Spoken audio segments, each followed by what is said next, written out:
Hello everybody, my name is Electric. And I'm Mark, and welcome to our very first video on this brand new channel. In the first video ever, we're going to discuss the new and upcoming expansion, Warlords of Draenor, and the many new features it brings to the table. We're going to be discussing the following subjects: the world in the exploring, PvE, PvP, garrisons, the new character models, and last but not least, the pre-order and its bonuses. You can click on one of the many annotations in the video if you want to skip to one of the subjects, even though I cannot imagine you want to miss out on all the details. Okay, so starting with world and exploring, Blizzard is going to make the world more dynamic and going to try and make everything feel more alive and, more interactive, because in my own opinion, I think questing just gets completely boring, and I think a lot of other people do, which is why they're kind of doing this. They're going to make things sort of similar from the Timeless Isle events, which is if you stray away from your questing hub or whatever quest you're on, there's a chance that you can come across some sort of little event, which obviously if you're leveling, it's going to give you some sort of XP and a reward, kind of like on the Timeless Isle where there is a rare, which is in Old Piju, and basically there's mobs that spawn around it and you have to kill the mobs to get the rare. You kill the rare, you get the loot. Or there is a huge ship which the whole island flocks to all nuke each other and the ship at the same time. And at the end of that, you get loot, obviously. But, this is a level 90 stuff. So hopefully we'll be seeing some, XP gains in all of these little events. No idea what it's actually going to be like yet. But I can guarantee it's going to be something kind of like that. Because they're also going to bring back more world bosses, which is... I don't know, they kind of did it in Mr. Pandaria with, the Shah, the huge dinosaur, two huge dinosaurs. And, well, basically the results were pretty good, I guess. You just fly to the huge wild boss in your 40-man raid group and nuke it down, get the loot, and then just run off back to the city. Or just go through all of the wild bosses. I don't know, it might be something like that, or they might be, extremely hard, like they were in the Burning Crusade. Not quite sure. Hopefully it'll be somewhat sort of like the Fel Reaver in Hellfire Peninsula. But I don't know, it'll kind of make the world feel more alive and hopefully change questing completely, because at the moment questing, as we all know, is extremely boring. They've been doing these other sort of events in games such as Guild Wars and other MMOs, and the community thinks it's going pretty well. So I don't know, we'll have to see what happens with that. Exactly, and what I really like about those dynamic events as well is, you said it yourself, during world bosses or whatever. I remember doing the world boss on the Isle of Giants, and you've got your actually two full 40-man raid groups at the launch of that specific world boss. It was so good to have your 80-man raid group ready, and then noticing that the Horde or Alliance, it's doing the exact same at the exact same time, meaning it just turns into an absolute massive PvP fest, which obviously makes the world alive, and it brings back the hatred, might be a bit of a strong word, but it brings back the feelings of being Alliance and Horde, and not just flying or walking past each other and doing a /root or whatever. You actually want to kill the person you're facing. And yeah, they kind of tried to do it on the Timeless Isle with the blood coins, but to be honest, it didn't. It kind of worked and it kind of didn't. Everyone kills each other. You're getting blood coins. I don't know. It kind of worked and it kind of didn't. But I think hopefully with these huge wild bosses, which are going to drop very good loot, then there'll be more of a... You're going to really want to kill the other faction to kill the boss at the same time. Exactly. When it comes to that, I think Timeless Isle was a very good place to experiment with, and I think I read somewhere as well that Timeless Isle was actually an experiment to test out the dynamic events and the PvP when it comes to the new expansion. So hopefully they've learned a lot from it, and we'll see a lot more of it in Warlords of Draenor. And now that we've actually talked about world bosses, we're going to switch to another subject called PvE. What a lot of people have been complaining might be a bit of a strong word, but the first thing they announced with the new PvE is that they're going to change the entire new raid structure starting in 6.0. The raid structure as it is now starts with Raid Finder, which is set to a set 25-man size. Then you have Flexible, that can be anything from 10 to 25. Then you've got Normal 10-man, Normal 25-man, Normal pardon me, heroic 10-man and heroic 25-man. And Blizzard just thought that is way too much to balance. It's not going to happen. So they're all bringing it back to 4 game modes or game difficulties, which is going to be Raid Finder, which is going to be 10 and 25, everything in between, meaning it's flexible, and if you have 12 people in a raid or 15, the boss HP scales with it, the outgoing damage scales with it, and they're doing that to every single difficulty, to Raid Finder, normal, and heroic. And then you're going to have an entire new difficult setting called Mythic. Now, this is where a lot of the complaints have been coming about, because Mythic is going to be a set 20-man size, which for a lot of guilds is going to be hard to deal with, especially 10-mans, because they just have to double their roster, which is going to be challenging.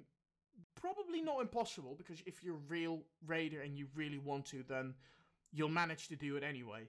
But the good thing is that Blizzard manages to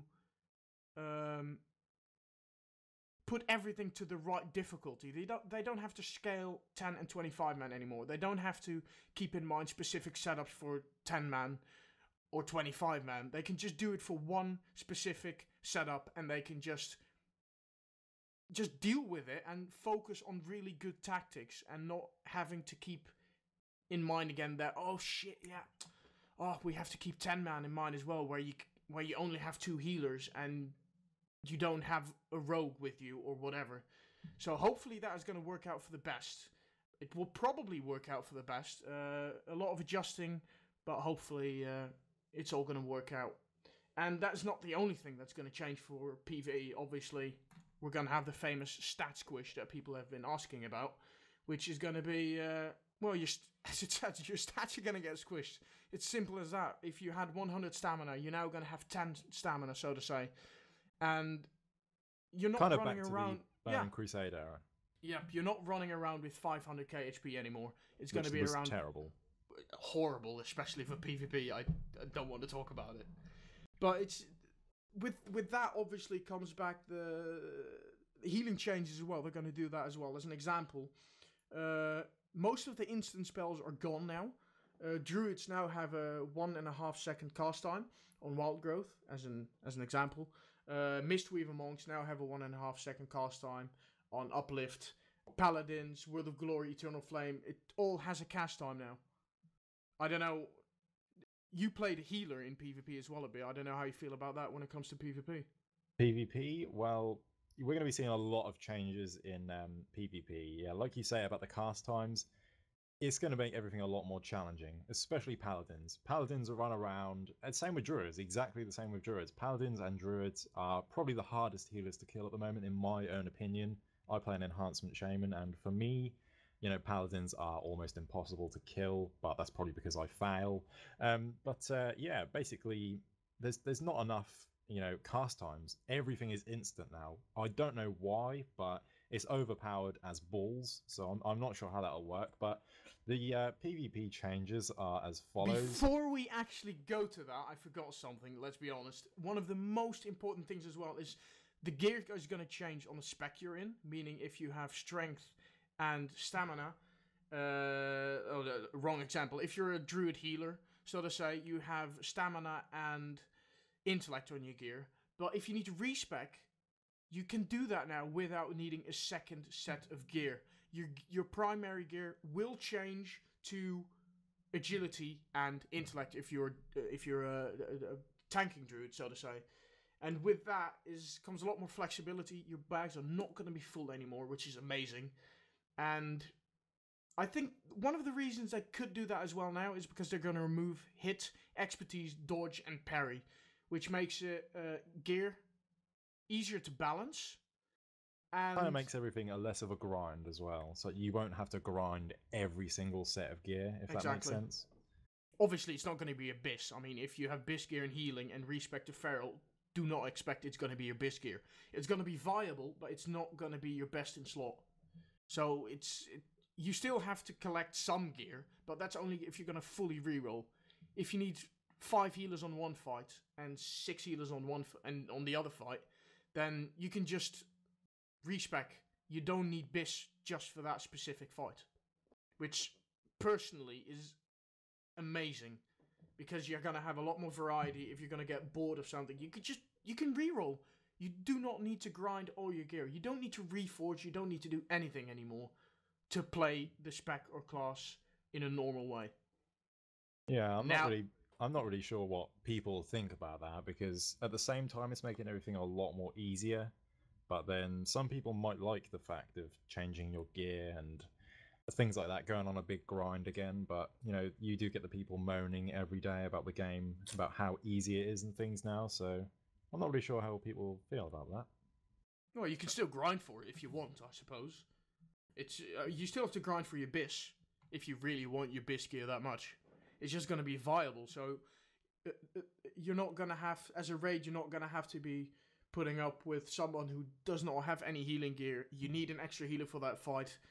Fine, we're going to clear normal for 1 week to gear that person up. You don't have to do that anymore. Yeah, I think that's going to be a good change that I'm looking forward to. But yeah, back onto the PvP side of things. Now we can go to PvP. I apologize. Yeah. So first of all, Trial of the Gladiator. I'm not sure if you've probably heard of this. It's been cancelled. I'll say that at the start now. Trial of the Gladiator. It was basically a sort of arena tournament. Now we all know there are arena tournaments in the game now, but Trial of the Gladiator was going to be something every month or every week. Blizzard didn't really get up to that stage, but it was just going to be a tournament where you use Trial of the Gladiator gear or whatever gear that you get given, and basically it's just a huge arena tournament. But Blizzard have removed it. They've cancelled that idea because they think they don't want people to have to log on at a certain time every month to PvP at that high level. So that idea is thrown out the window because they want to work on they want to focus on other things to to help make PvP a better experience, I suppose you can call it. But the big thing that everyone will be looking forward to and everyone can play is the skirmishes, which are, I'm not sure if you played in the Burning Crusade, but you can just join an arena straight away. You'll get paired with a random person. It could be a healer, it could be a tank. I'm not sure why you'd be a tank in PvP unless you were running with a flag, but it can be anyone at all, any class, blah blah blah blah blah. And yeah, you're just in a skirmish. It's not ranked, it's not anything, and there are actually rewards for it now, which there wasn't in Burning Crusade. It was just a random join the arena, fight, finish the arena, and then you both go back to your own realms. Now you'll basically get a reward, which could be honor, it could be a small conquest points. They haven't said it's a lot, but you could get small conquest points or anything else. We don't know at this stage what the other reward could be, but I don't know. Hopefully we'll be able to see some pets or mounts, anything like that. It could even be gold. Who knows? But yeah, there is also one more thing, which is the spectator invite system. Basically, this is a little bit like the war games, which are in World of Warcraft now. You'll have your tournament leader. He will the organizer, not really the leader. He will sort out two teams to fight, and then there will be people in the party or raid. Not 100% sure about how that is going to work yet, but you will be able to spectate the whole arena and everything that's going on. But obviously, I can imagine there will be a minute delay or 2 minute delay in this, so you can't actually see everything live. It's just going to be a complete spectator mode, which is kind of like how the tournaments are now. So I don't know. I'm looking forward to seeing what that's like. Exactly, and just to add one more thing, Ashran. There is not a lot of information about that yet, unfortunately, because it looks like it probably pulled me back into PvP. I've been a PvE scrub since 4 or 5 years. Could be because I'm playing a mage and the only thing I press is Ice Lance, really. But Ashran is going to be a zone in Warlords of Draenor, and it's going to be something similar to Alterac Valley, and not map-wise or objective-wise. No. If you played back in the day of Vanilla or, again, Burning Crusade, I don't know if you can remember the day-long Alterac Valley, or 2 days Alterac Valley even, that you joined in Alterac Valley, you had to go to work, you came back from work, you queued up for Alterac Valley, and you're in the exact same Alterac Valley because there's just an entire cluster hump, I'm not going to use a swear word here, in the middle, and you just can't get through. They said as well there's going to be a lot of side objectives on Ashran to help out the remaining team, just as, again, as the old Alterac Valley, where you can summon specific mobs or bosses to help you push through to the enemy base. I don't think there's been a map release yet of Ashran. Hopefully we'll receive a lot more information on it soon. I've seen a couple of developers tweet about it, that they're preparing some more information, but we have no idea when that is going to be released, so we just have to sit back and wait. I mean, December is still quite far away for the release of the expansion anyway.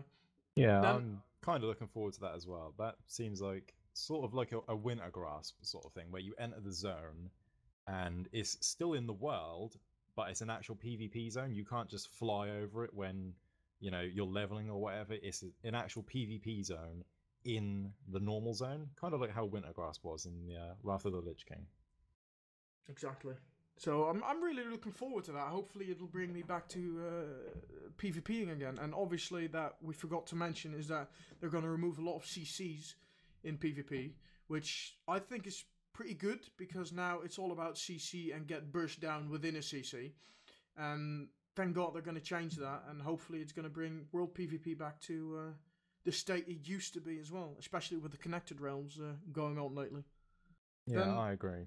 Yeah, onwards to Garrisons, which is player housing. Let's be honest, it's player housing on steroids. A short little bit of information about the Garrisons. Obviously, you can have buildings. The buildings are individual pieces of your garrison. So let's say you have stables, farms, mines, armories, mage towers, whatever. They improve your ability to recruit, use, and train the followers. And then again, you can use those followers to craft, to complete missions. And if you run missions, you reduce the downtime by your followers significantly. Meaning, if you have a set follower mining, then he will gain more and more experience in mining, meaning it will take him a shorter and shorter amount of time to complete said mining mission. And what I absolutely love is that you can obviously get materials by that, but that does mean as well that if you're an enchanter or jewel crafter, that you can still get ores or anything else. If you want cloth, you can send your minions or your, minions is a bit of a rude word, followers to work, meaning you can get those materials, which is absolutely amazing because you do not need 10 alts anymore. Obviously, it's not going to be as big as talking to someone else, to an actual player that has the said profession, but it's going to help you out to craft the basic equipment. And what's pretty nice as well is that you can specialize those buildings more and more as well. Meaning, if you do choose to build a mine, then you can keep specializing that said mine to make your miners gather ore faster and faster and faster and faster and faster, plus gaining the ability to sometimes find rare ores. Okay, so moving on to the new character models. Basically, everything is getting a graphical update, including the NPCs and obviously all of the races, classes, characters in the game. Basically, the graphics are getting updated, and you know, they're not just upping the detail on the characters now. You're going to see a whole new model. It's going to be, obviously you can see on your screen now, the characters, they do look completely different. They haven't, you're not just updating the detail, you're getting a brand new model, which is, they are looking pretty good at the moment. I wouldn't say they're looking the best, but they are looking pretty good at the moment. What do you think about them, Mark? Personally, I'm waiting for the more important models. I mean, as we're creating this video now, the only models that are out are human male or human female. Apologies. Orc female, orc male, dwarf female, undead, and gnome. And the ones I'm really looking forward to is the night elf, personally, and the tauren female as well. For some reason, I've always been playing a horde character, so I don't know why I'm waiting for the night elves. Yeah, but kind of strange thought there. well, yeah, I have to admit, I'm a wee bit strange. But no, I mean, if you look at the models now, their facial expressions as well, like... There's basically no face there. Well, there is, but it's not... It doesn't really look like a face, if that makes sense. You mean currently? Well, yeah, right now, Currently, it's just a flat surface of polygons and pixels. And... But it is going to be upgraded a lot more. I am really looking forward to how the undead are going to look, because they are, in my own opinion, the best looking race at the moment. So if they can upgrade that, then I think it's going to look pretty good, especially mages and warlocks, because we all know undead, you have to be a mage or a warlock, really. Yep, and to be honest, to continue on the models a little bit more, the one I'm most disappointed in is not, I mean, you can say whatever you want, but the work that has been done on the model so far is amazing, and that might have been a weird choice of words there, but it's I don't know, but I mean, it's good quality craftsmanship that they put a lot of hours in, they put a lot of time in, they put a lot of money in. The amount of time they've put in it already, and we've still got months to go until the expansion is released, so who knows what they're going to look like at the end. But as I said, the one that I'm most disappointed with at the moment is Gnome. I don't know, I didn't expect something different, but... You didn't expect what you've seen.